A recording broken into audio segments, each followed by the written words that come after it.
So, folks, there is a post going around of this white lady who talks about how her first experience at a protest, and like she gave it like an 8 out of 10 as an experience, and she kind of was like, oh, here are the three things that would make this protest better. And I've seen this post getting flamed all over the place, and I have a hot take. I think that I think that her take is all right.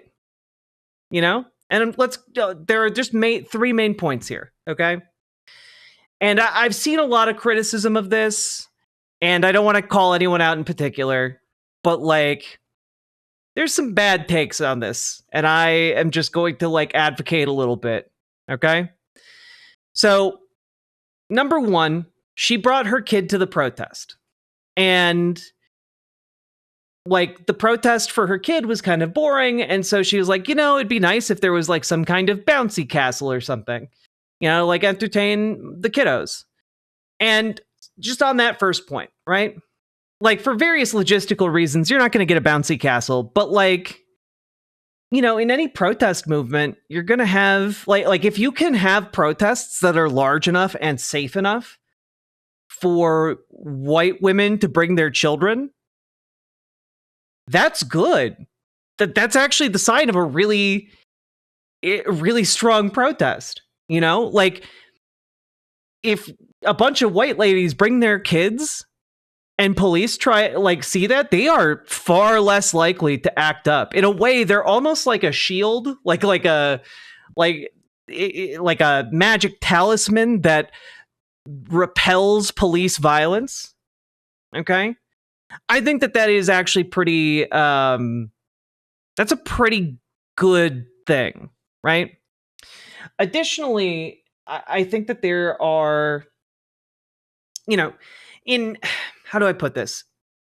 Protests have anatomy, right? Like, you have people at the front who are angry, who are, pushing, who might be like a bit more antagonistic towards cops, etc. But then you have, people leading chants and responding to them, singing songs sometimes, etc.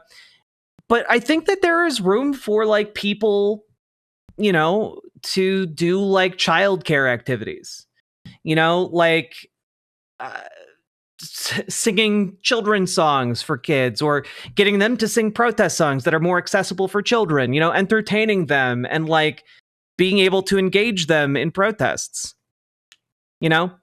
So like, I think that's fine and good, and if people are like, oh, well, I would never bring my kid to a protest, I understand that, but like, let me put it this way. If a white lady and her kid get pepper sprayed, that's going to make national news. Okay? And that's good. That optically helps us a lot, actually, if we want to like build a stronger protest movement. And so like, I understand like kind of like the idea that protest is a place to be like serious, and like the stakes here are existential. Lives are on the line, right? Yeah, there are lots of easy camp games to bring for kiddos. Yes, exactly, Void Critter. But also, that isn't really like, things can be existential and you can still involve like children. For example, like, there are a lot of people who would not be able to go to a protest without bringing their kids. If you can make it an environment where they can bring their kids, more people are going to go to the protest. And that's only a good thing. Part of protesting is getting as many bodies as possible out on the streets. There are lots of kids out here holding signs. Yeah. It makes for good pictures when even kids are like, and videos when even kids are coming out there, and it makes it so much harder for the people who are so eager to paint us as terrorists. And keep in mind, these folks do want to paint every protester as a terrorist. They already tried that with Tesla Takedown, and it didn't really stick because, in part, a bunch of white ladies with kids. at these protests. Okay? So that's my first statement. Like I agree, like bouncy castles kind of out there, but like, you know, if you're just someone who's never been to a protest before, like you might not know or might not have thought through that that's not logistically possible. But there are other things that protests can do, you know, to facilitate this.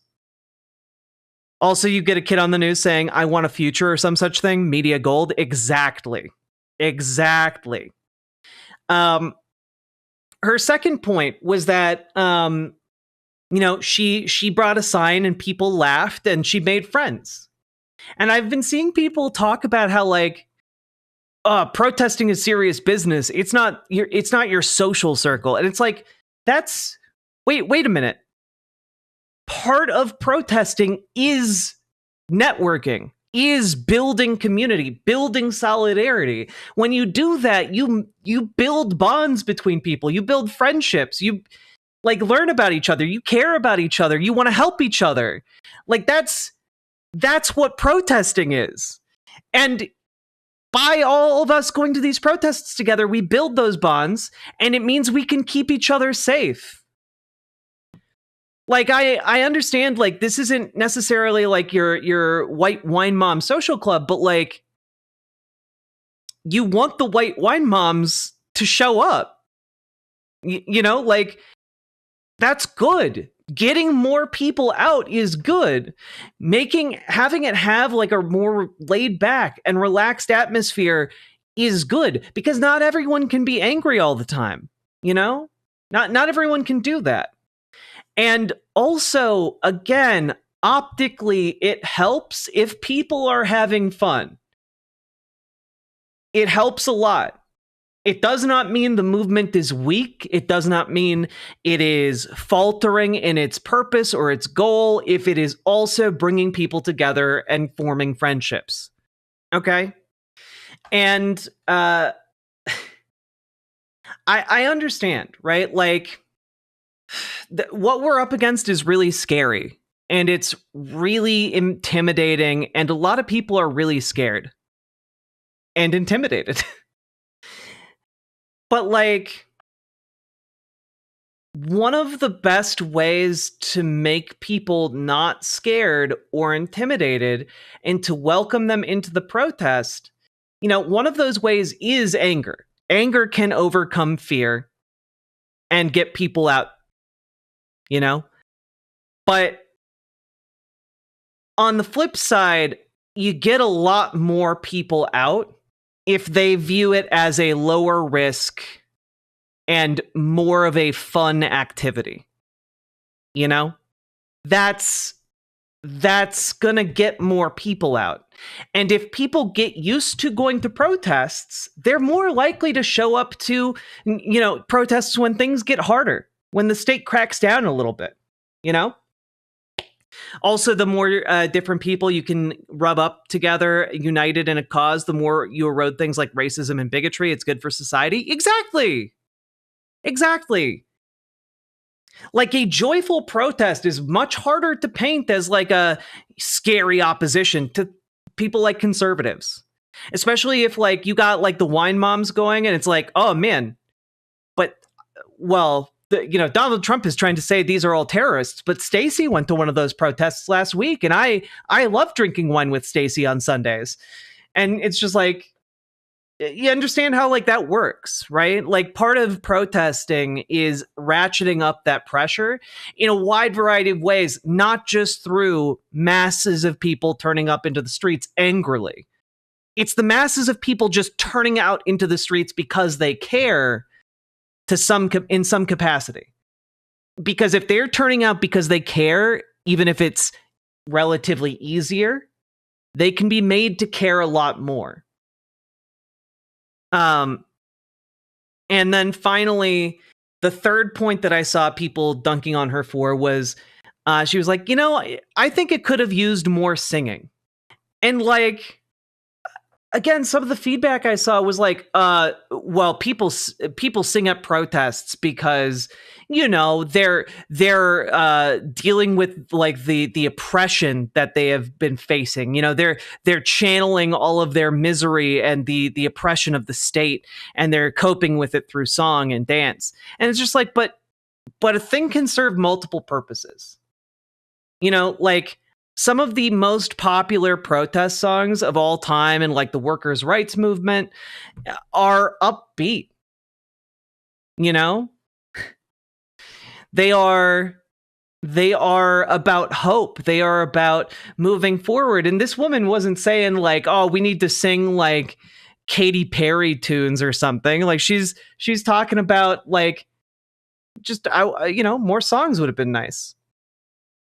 And like song is such a great means of protest. It's a way of keeping people engaged. It's a way of, keeping people focused. It's a way of keeping people working together.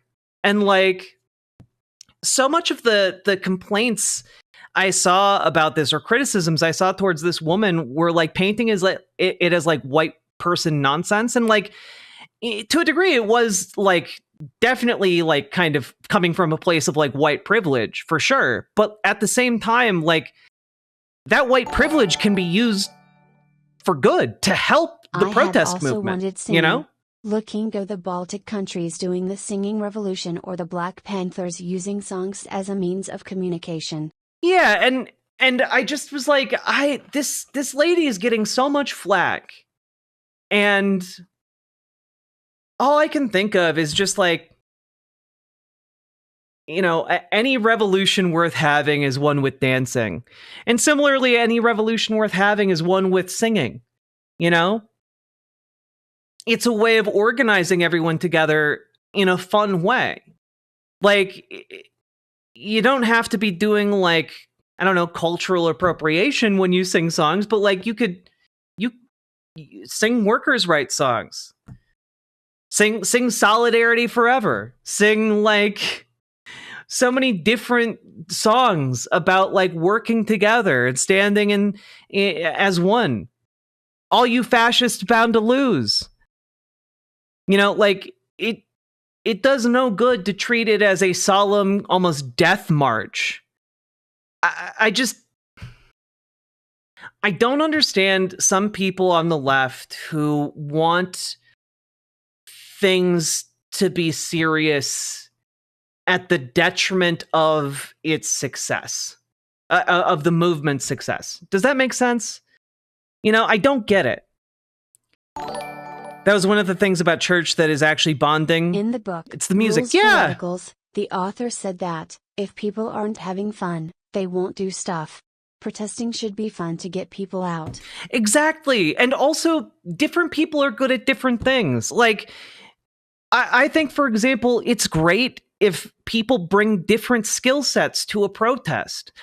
Some people might have skills with like managing children or entertaining children. Other people might have skills that lend themselves to yelling at cops on the front line. Other people might have skills that are not related to being in kind of that vanguard of a protest, but they might have like good grilling skills and a lot of Costco meat, and they just show up and make like burgers for people. Like that helps. Protests need food to fuel them. Protests need, people to sing. They need people dancing. They need people like celebrating all of the forces that brought them together.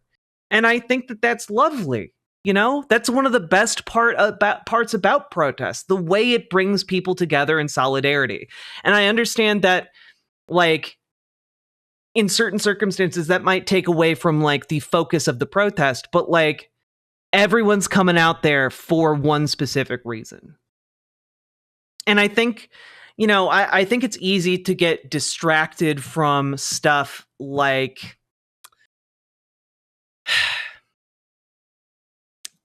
how we are perceived when things are so dire. because we just want the results. But part of getting the results is, being perceived by the wider public in a certain way. And if you have a protest where the elderly can come, where children can come, where you got like a bunch of folks using their privilege, weaponizing their privilege to like help the message reach more people, I think that is only a good thing. I don't like the performative activist being a real thing. I'm not entirely sure what you mean by that. But like, generally speaking, all I'm saying is that I think making it more party-like is good, as long as there is a maintenance of the protest ethos. I think it's a lot harder, for example, to shut down Pride when you have families going and when you have like it being more of a welcoming family atmosphere. I think it's a lot harder to shut down Pride under those circumstances. And Pride is one long ongoing protest movement for the last like 60 years. And like, I think that's one of its strengths, And I think that that's good. I actually don't know how to describe it. Are you thinking of like Britta from Community? Someone who virtue signals about protesting but doesn't actually do much? Or like who it polices how other people should engage in protest without like, thinking about the wider ramifications of how protest works? How will Pride go this time with Trump in charge? It's going to keep going. People are going to show up. The only way they stop Pride is if, the police crack down. And then they're going to be videos and images of like police pepper spraying children. And that is not going to end well for their goal of stopping or suppressing Pride. If you're complaining about the kind of people showing up to your protest not being as radically liberated as you, instead of the need to get more people out, then you just want the appearance of activism, not to actually achieve a difference. I think that's kind of where I'm at. Like I want to achieve goals with these protests. And I think the best method in this kind of broad-based protest movement that is being built is to include as many people as possible. And like, if we start seeing more violent crackdowns, then obviously less children will show up because people want to protect their kids. But like right now, if we can like have these peaceful protests and get out there and make like noise, and we can protect one another by like having the biggest possible movement we can get, like that's good. That is good. I just think that for whatever reason, this post went viral, and I just don't see anything really that objectionable about it. I think underlying the entire thing is a desire to weaponize privilege for good, and that's, I think, only a good thing. More people should be doing that. And like, yeah, you're not going to get a bouncy castle, okay? But like, maybe we could get some drag queens reading stories to children. I mean, if you got big protests going on, like, if you've got big enough protests going on, like, there are going to be calmer areas of the protest where that can happen, that's just one idea, Anyway, I'm petering out. That's just all the thoughts I had on that. Cut those ladies some slack. They're trying, especially if that's their first protest, and they're planning to do more. There's no need to like try and squash their enthusiasm. Riverboat Jack is coming to town. All the viewers gather around. Twitch and YouTube and swishy streams. All that content is bursting the scenes. Politics, gaming, plenty more. Your sense of fashion you'll adore. So grab your stuff and hop aboard. We're going straight to Jack's Discord. Riverboat Jack.